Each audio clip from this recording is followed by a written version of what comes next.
songwriting room in a way that I feel like people don't normally get to see. And I know a lot of people try to sort of do this in various kind of ways, but I feel like the experience and the intimacy that I have with the artists that I work with is so special. And I feel like there's something so therapeutic about songwriting and just, expressing yourself, in like a songwriting, form, but also just like emotionally, and I think that it was just something that I really wanted to showcase. And I really wasn't shy. There was like one lunch we were at where I was like, oh, we should, I brought up like the green room, I guess, just backstage. And then my manager at the time was like, oh my God, we should do that as like some sort of podcast. And then fast forward to last year when this whole thing started, quarantine started, I basically just felt like, people have never been so isolated, obviously. So what a good time to start this concept, because alongside the original idea, it was also like people were feeling lonely and like wanting,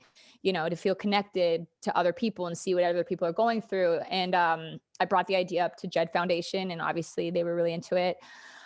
And she is the music as well, because obviously, like, that's something that I fight for all the time in terms of like females and, female empowerment and all that kind of stuff. So it just seemed something that was like made a lot of sense for all of us.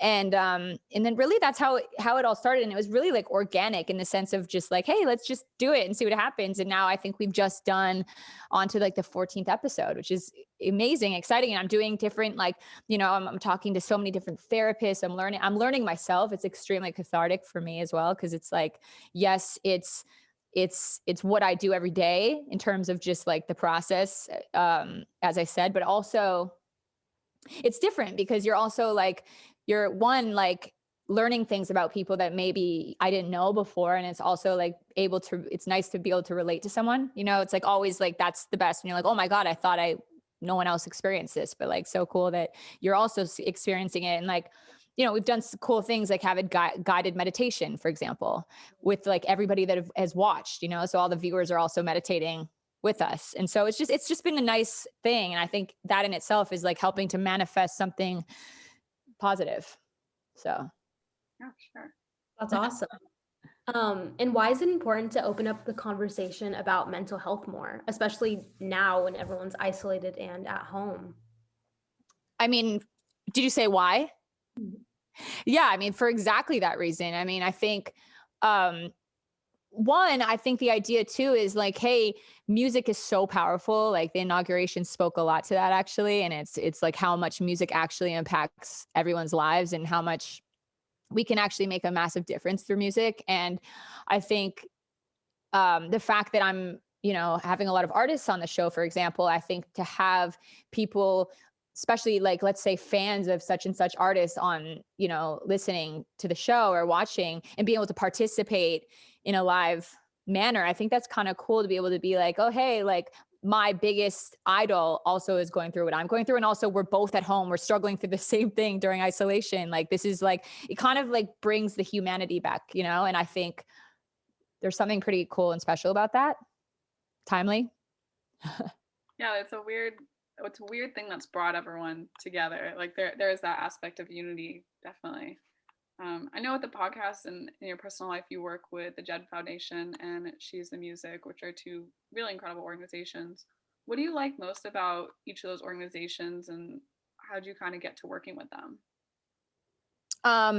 Well, with the Jed Foundation, I was just super, impressed on how they did everything, to be honest, because there's so many different like mental health nonprofits, which are, I mean, listen, I think anytime you can give back to mental health is great. So there's really no right or wrong, but I just love the people at Jed, and it just felt like a strong connection in terms of, yeah, like I said, the people there, and they've been amazingly supportive. Like even last year, before all of this hit, I did a Grammy event with them, and they were super supportive, and they came and spoke, and it just felt at home, and it felt like a really good partnership. And then in terms of She Is the Music, again, I mean, one, it's like all the people there who run She Is the Music are also like really close friends of mine. But like two, obviously, just, it's something that I fight every day in my life in terms of like being a female in this business on every side, whether you're an artist or, a producer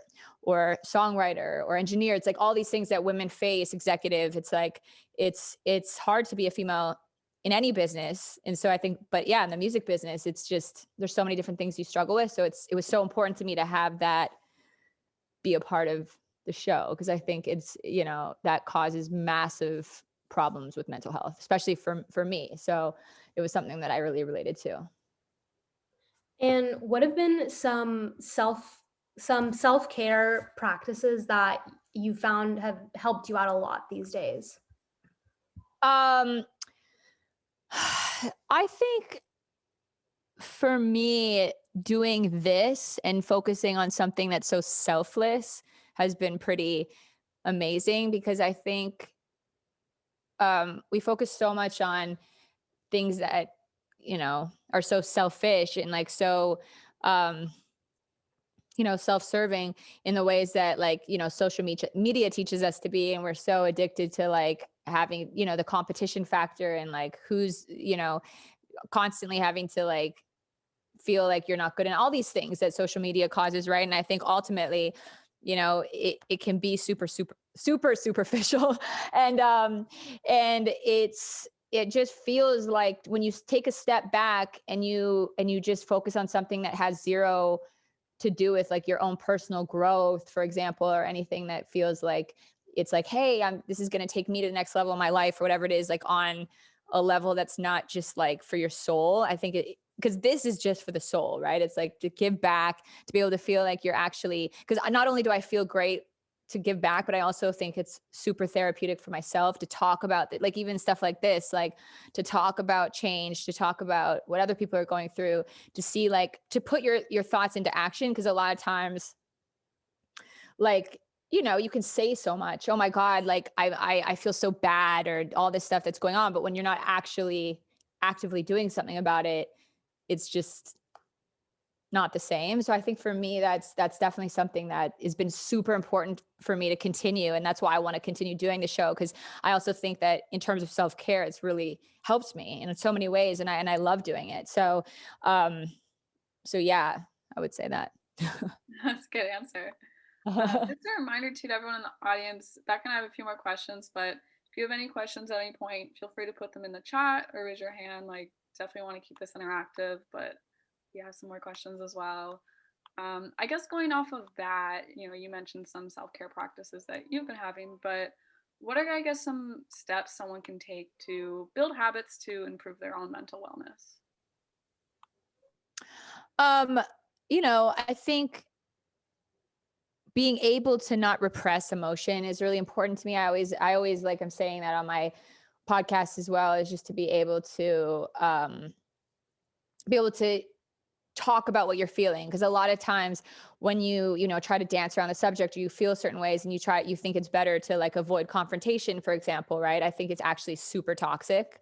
Or, you know, if there's something that you really wanted to do in your life, but you just feel like you're not confident or insecure, all these kind of things. I think, you know, people always ask about manifestation, because I think the idea is sometimes I think hard for some people to grasp, because it's not necessarily logical, but it does make so much sense, you know, like when you're like, because it's something that you have to fully feel in your body. So it's like, that's why so meditations, of course, I would recommend, just in the sense of being able to really connect to your own body and your own thoughts. Because even when you take 2 seconds to close your eyes, or like look outside, or just have a second to really process what you really want, that's what manifestation is. Because you can manifest good and for bad. Because when you're constantly thinking negatively and like feeding that to the universe, it's going to come back at you, right? So I think to be able to work on improving your mental health, it's important to constantly, you know, take mark of like the positive things. So for example, every time it's like 11:11 or 12:12 or 5, you know, I always take a screenshot and just like think of something positive, because to me, visualizing that number for me makes me feel so great. And I'm like, it makes me believe that there's something so much bigger, and I just feel, and it makes me feel good. So it doesn't matter what it is. It could be anything that makes you feel positive, because that's what manifesting is. So you could literally, you know, in the very moment that you're thinking something negative, write something positive down. And then you'll like you know, it will take that thought away from being negative. So at the minute where you're like, oh my God, I'm so anxious, I feel like I suck, or whatever thing you're like so frazzled, take a second and just like literally like write 3 things that you like love about yourself, or like you think that you're good at. And it's like relieving. You're like, oh, you know, because positive thoughts really do help. And it's weird because it's hard to practice even for myself. Like even saying it now is such a good exercise because, you know, it just, we're human, right? So no matter how much you think that you can do this stuff, it's not an easy task. But when you force yourself to do it, you're just like making baby steps. Definitely. And I love what you talked about with manifestation. It can be such a powerful thing, very, very underrated, I think. Oh my God. Yeah. I just believe in it. I just think it's so powerful and so true. Like in every respect I'm always getting signs from the universe that I'm like really in touch, and for bad or for good. Cause I know like when I'm like letting my negative thoughts trail, it always feeds back at me. And I'm like, I know it's going to happen. Like, and it's like, am I psychic? Maybe, but it's like, but also it's like, you're so empathetic, right? And that's the thing, you teach yourself to be, the more like empathy and all these things that you develop within yourselves, and the more knowledge of like your own self that you have, the more you'll start to feel like a psychic, because you just kind of feel this weird connection with the universe that feels right. Like just like this guttural feeling. I don't know. It's almost hard to explain, you know, but I'm trying my best. No, it's great. It looks like we have a question from Monique. Do you just want to come off of mute and you can ask your question? Or you can type in chat, whatever. Yeah, no, it's sorry, I'm really bad with Zoom. So anyway, so my question was, when it comes to like sort of having your own online presence, about like deciding what you divulge and what not, because sometimes deciding where it is good for you to divulge like intimate details about your mental health or what you're really going through, your experience, or just sort of keeping it to yourself, because sometimes I think maybe sharing it is really helpful to a lot of people that sort of follow you, and it again, like they're like, oh yes, like I'm not alone. Most of my favorite artists do it, but then again also like as a like, does that make you feel really vulnerable, or I don't know, like how do you decide what you share, what would be helpful to the public or your followers or whatever, and what you sort of do you know what I mean? No, I totally know what you mean. I feel like my motto is just share exactly what you're comfortable with sharing, because I think for me, I'm very open, and sometimes people are like, oh my God, thank you for telling me that, like that you didn't have to tell me that. I was like, no. Like I want to, because I feel like you're doing me a favor, because I feel better now that I told you, because I feel like this weight on my chest, and I feel like to talk about it makes me feel like less isolated. Right. So I think that I think it's baby steps. I mean, if you know, I'm saying these personal, you know, details of whatever you're going through feels like maybe too much to share online, then I would listen to that gut. But if you feel like the need to sort of put it out there and see how other people feel, I also think that's really positive. Like, hey, you know, whatever you're going through, like today I woke up feeling like such and such, like however low or high or whatever it is, you know, those things I think are great. But that's just from my personal standpoint, because I find it very useful. But again, I always promote, especially on the green room, like when people are like, oh, you know, what questions will you ask? Or like, and I'm always very respectful of people and how much they want to divulge, just, you know, so I think it really is up to you personally. But if you're asking me, my opinion, I love talking about it, because I do feel like ultimately I always feel like somebody will hit me up or be like, oh my God, thank you for saying that. Or I feel the same way. Or like, I feel like I develop relationships through that. So.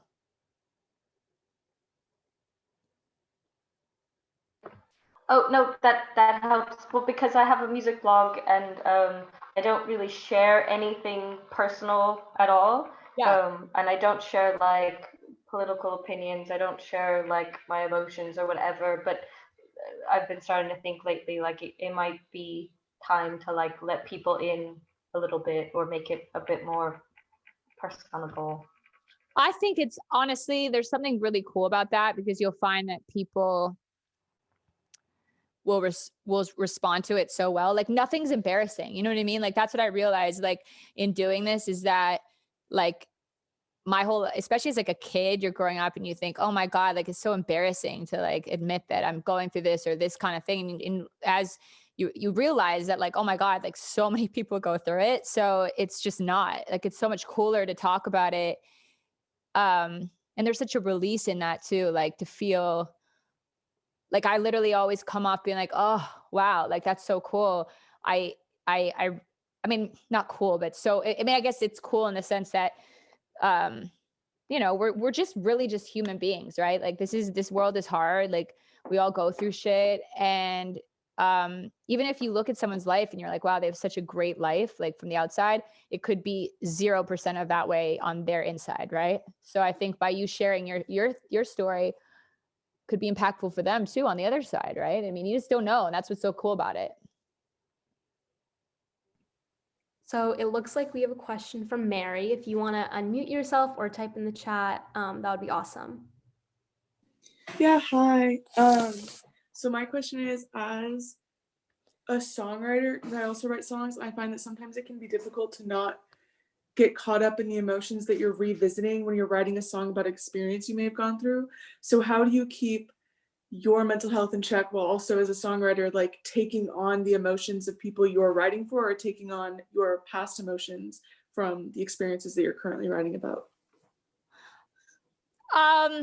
That's an interesting question. I feel like it's, for me at least, I always like, I find it's like an endorphin, right? It's just like adrenaline, for bad or for good. I love to feel. So like, even if it takes me on that journey, I allow that, because I actually think crying or going through it, or like, that's kind of what I mean, is when you repress a feeling and you forget how it actually makes you feel, it's actually worse. So for me, I'm saying, so if you're writing a song and it's making you revisit that thing, I actually think that's super healthy, because you're connecting to what may, like that emotion that maybe you put away somewhere that you weren't actually able to address. So when you're putting it out there, it's like this release that you're like of tension. So I feel like, as much as it may feel bad in the moment, bad, cry, mad, whatever you feel, it's ultimately, you'll walk out of the situation feeling relief. It's the same thing as going into a therapy session where you're like, you know, the therapist might pick at you until you tell them like,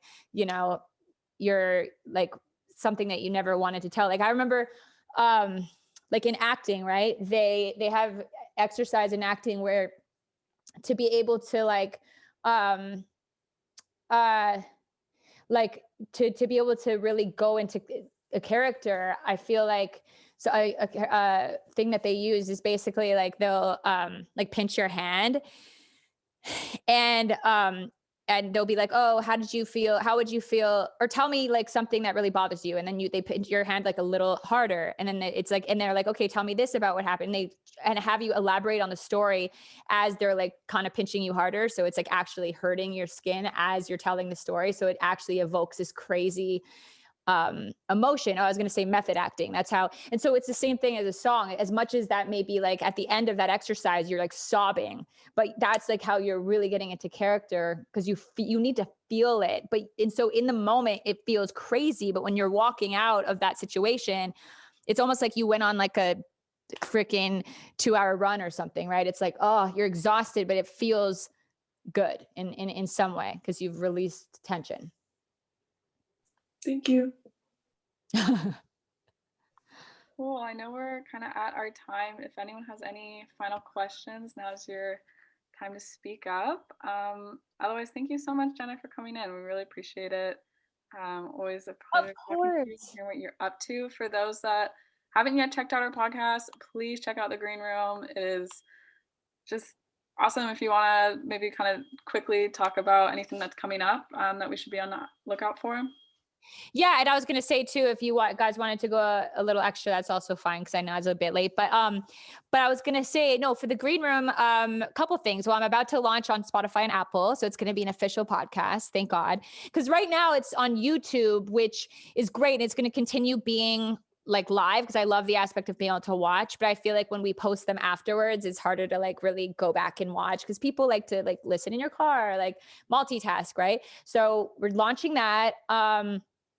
By the way, it's 3:33 on the East Coast, so everybody manifest. Uh, should we take a second? What do we want? Okay, hope everyone manifested. Okay, so that's exciting. And then basically I have my episode that I'm launching with Jack Hayes that hasn't gone live yet. The one with Blue to Tiger. And there's one with Salem Elise. She had the song Mad at Disney. So those 3 episodes will launch in the next month. And then alongside the podcast, and I'll have, updates like on my social media and stuff. But yeah, I mean, we're just growing. So it's like, oh, and actually I should let you guys know this too, for anybody watching or interested. So Taylor is going to sponsor the green room now too, Taylor Guitars. And for every episode, we're going to auction off a guitar. Awesome. Yeah. So every episode will auction off a guitar signed by the artist that's on the green room. This is great. Well, it sounds like you got a lot coming up. Everyone typed in some of their manifestations. We look like we got good health, healing. Oh, I love that. Lots of manifestation going on. Well, thank you again. I really appreciate you coming in to chat. And it sounds like you got a lot coming up. So we'll be definitely kind of keeping in touch with all of that. And we're going to now switch off to our next panelist. But thank you, Jenna, for coming in. We really appreciate it. Of course. Thank you so much for having me, you guys.